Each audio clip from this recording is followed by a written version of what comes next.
ओम शांति। 30 अगस्त की मुरली है। ज्ञान के सागर, आनंद के सागर शिव परमात्मा कहते मीठे बच्चे, पवित्र रहने की कसम लेना ही सच्चा रक्षाबंधन है। बाप कल्प में एक बार ही ये राखी तुम बच्चों को बांधते हैं। प्रश्न है, पवित्रता की प्रतिज्ञा करने वालों को भी योग में रहने का इशारा क्यों मिलता है? उत्तर है, क्योंकि योग की शक्ति से ही वायुमंडल को शांत बना सकते हो। सारी दुनिया को शांति का वर्षा देने का उपाय योग है। तुम बाप को याद करते हो विश्व में शांति फैलाने के लिए। जितना बाप को याद करेंगे उतना माया का असर नहीं होगा।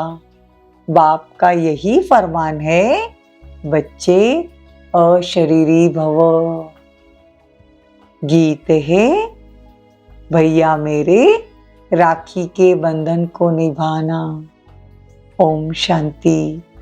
बेहद के बाप का बच्चों प्रति फरमान है कि अशरीरी होकर रहो, अर्थात अपने को आत्मा निश्चय कर इन कर्म इंद्रियों से अपने को अलग समझो।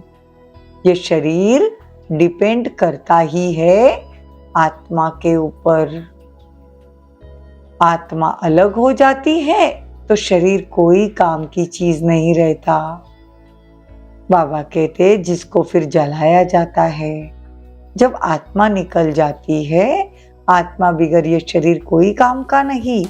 बाप समझाते हैं, तुम्हारी आत्मा का स्वधर्म है साइलेंस। आत्मा वास्तव में परम धाम की रहने वाली है। परमपिता परमात्मा भी वहां के रहने वाले हैं। जब कोई दुख होता है तो बाप को याद करते हैं, मुझे इस दुख से छुड़ाओ। आत्मा ही सुख दुख में आती है। राखी का त्योहार भारतवासी मनाते हैं, राखी बांधते हैं। अभी यह बच्चे जानते हैं राखी एक ही बार बांधते हैं, जो फिर हम 21 जन्म पवित्र रहते हैं। स्वयं बाप और जो उनके वंशावली ब्राह्मण है, सच्चे सच्चे ब्राह्मण तुम हो। देखो, ब्राह्मण ही राखी बांधते हैं ना। बुजुर्ग लोगों से पूछो, आगे जब ब्राह्मण आते थे धागा बांधते थे राखी के नाम पर, वो कोई ऐसे नहीं कहते थे कि तुमको पवित्र रहना है। राखी का त्योहार भारतवासी ही मनाते हैं। अभी यह बच्चे जानते हैं राखी एक ही बार बांधते हैं। बाबा कहते 21 जन्मों के लिए। ये राखी उत्सव जरूर संगम पर हुआ है। कितना वर्ष हुआ? 5000 वर्ष हुआ ना। तो बाबा कहे कि ये उत्सव परंपरा से नहीं है, द्वापर से यह रस्म रिवाज चालू होती है। भक्ति मार्ग से बाप आकर बच्चों को प्रतिज्ञा कराते हैं। राखी बांधने से कुछ नहीं होता। यह कसम उठाया जाता है कि बाबा हम अभी पवित्र रहेंगे। यह है वॉइसलेस वर्ल्ड। बाप आकर बच्चों को सच्चा सोना बनाते हैं। बाबा कहते तुम बच्चे सतयुग में, त्रेता में कभी झूठ नहीं बोलते थे। यहाँ तो देखो कितनी पाप आत्माओं की दुनिया है। आत्माओं को पुण्य आत्मा बनाने तो बाबा आए हैं ना। तो तुम्हारा फिर आधा कल्प का जो पापों का खाता है वो भस्म होता है, और पुण्य का खाता तुम जमा कर सकते हो। यहाँ ही जमा करेंगे तब 21 जन्मों के लिए फल मिलेगा। बाप को याद करने से ही विकर्म विनाश होंगे। बाप को बतलाते हैं कि बाबा हमने बहुत पाप किए हैं। तो बाबा कहते हैं अगर आप मुझे बताओगे तो आधा माफ हो जाएगा।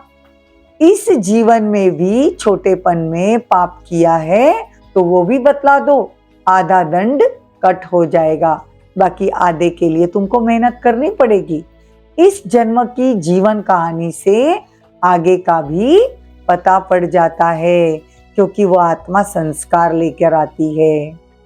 बाप आकर राखी बांधते हैं, अर्थात प्रतिज्ञा कराते हैं, तो तुम बच्चे पवित्र बन जाते हो। परंपरा अर्थात हर 5000 वर्ष बाद ये सच्ची सच्ची राखी बाप से बंधवाते हो। उसकी रस्म रिवाज फिर आधा कल्प चलती है। देखो अभी तक चल रही है ना, तो उसका महत्व बहुत है। पहले पहले महत्व है जो राखी बांधते हैं। 5000 वर्ष पहले देवी देवताओं का राज्य था, तो फिर सतयुग को इतने वर्ष क्यों कहते हैं? सहज बात है ना, लेकिन बाबा कहते माया ने पत्थर बुद्धि बना दिया, जो बिल्कुल ही भूल जाते हैं कि हम देवी देवता है। बाप कहते हैं अभी तुमको ज्ञान देता हूँ मनुष्य से देवता बनाने के लिए। तुम बच्चे जानते हो जो भी पर्व मनाते हैं वो सब अभी के हैं। आज है रक्षाबंधन, बाबा थोड़ी राखी भी ले आए हैं। अब बाबा पूछते हैं किसको शिव बाबा से राखी बांधनी है, वो हाथ उठाओ। तो पहले 2-4 ने हाथ उठाया, फिर बाबा ने कहा शिव बाबा से जिसको राखी बंधवानी है वो हाथ उठाएंगे, तो मेजॉरिटी ने हाथ उठाया। बाप दादा बोलते हैं क्या तुम सब पावन नहीं बनते हो जो राखी बांधते हो? फिर मम्मा से बाबा ने पूछा। मम्मा बोली राखी तो बांधी हुई है। देखो बाबा ने बच्चों की परीक्षा ली तो सब फेल हो गए। मम्मा ने ठीक कहा, तुम तो पवित्र ही हो ना, बाकी ज्ञान की धारणा पर मदार है। खजाना तो मिलता ही रहेगा, जब तक जीते हो तब तक ये खजाना इकट्ठा होता रहेगा। पवित्र तो तुम हो ही, याद में रहने से वायुमंडल शांत हो जाता है, सारी दुनिया को शांति का वर्षा मिलता है। जितना तुम बाप की याद में रहेंगे उतना माया का असर कम होता जाएगा। माया के तूफान भी तो आते हैं ना, तो बाप तुम बच्चों को त्रिकालदर्शी बना रहे हैं। तुम बच्चों को अब बाप ने आप समान मास्टर ज्ञान सागर बनाया। यह भी पढ़ाई है ना, एम ऑब्जेक्ट है ना, तो बाप क्लियर कर कर बताते हैं, गाते भी है। पतित पावन सीताराम, यह है रावण संप्रदाय। इसीलिए बाप कहते अपनी शक्ल देखो, 16 कला संपूर्ण निर्विकारी हो, अपने को आत्मा निश्चय करते हो। तुम्हारी आत्मा का बाप कौन है उनको जानते ही नहीं, तो तुम नास्तिक ठहरे। फिर नास्तिक लक्ष्मी नारायण को कैसे वरेंगे? तुम जानते हो बरोबर हम बंदर संप्रदाय के थे, अब हमको बाबा श्री नारायण को वरने लायक बनाते हैं। नई नई आत्माएं आती है तो पहले पहले उन्हों की महिमा होती है, फिर कम होती जाती है। सतो रजो तमो से हर एक को पास होना है। बाबा आकर सतो प्रधान बनाते हैं। आत्मा इतनी छोटी सी बिंदी है, उनमें सारा अविनाशी पाठ भरा हुआ है। इसको कुदरत कहा जाता है। नया कोई इन बातों को समझ न सके, बड़ी गुह्य बातें है। सच्चे सच्चे ब्राह्मण तुम हो। सरस्वती ब्राह्मणी ऊंची गाई जाती है। अच्छा, मीठे मीठे सिकिलदे बच्चों प्रति माता पिता बाप दादा का याद प्यार और गुड मॉर्निंग। रूहानी बाप की रूहानी बच्चों को नमस्ते। हम रूहानी बच्चों की रूहानी माता पिता बाप दादा को याद प्यार, गुड मॉर्निंग, नमस्ते, थैंक यू, बहुत बहुत शुक्रिया। धारणा के लिए मुख्य सार, पुराने विकर्मों का खाता खलास कर पुण्य का खाता जमा करना है। याद में रह शांति का वायुमंडल बनाना। पवित्रता की प्रतिज्ञा कर पवित्र रहने की सच्ची राखी हर एक को बांधनी है। वरदान, सदा दिल खुश मिठाई खाने और खिलाने वाले सच्चे सेवाधारी खुश मिजाज भवो। जो रोज अमृत वेले दिल खुश मिठाई खाते हैं वे स्वयं भी सारा दिन खुश रहते हैं और दूसरे भी उनको देख खुश होते हैं।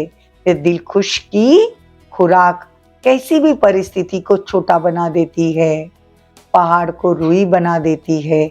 तो सदा यही स्मृति रखो कि हम दिल खुश मिठाई खाने और दूसरों को खिलाने वाले हैं। रोने की परिस्थिति में भी मन सदा खुश रहे, तब कहेंगे खुश मिजाज। उनके चेहरे से भी सेवा होती है, उनकी सूरत ज्ञान की सीरत को प्रत्यक्ष करती है। स्लोगन: जिसके हर संकल्प से अनेकों को श्रेष्ठ जीवन बनाने की प्रेरणा प्राप्त हो, वही पुण्य आत्मा है। ओम शांति। ओम शांति।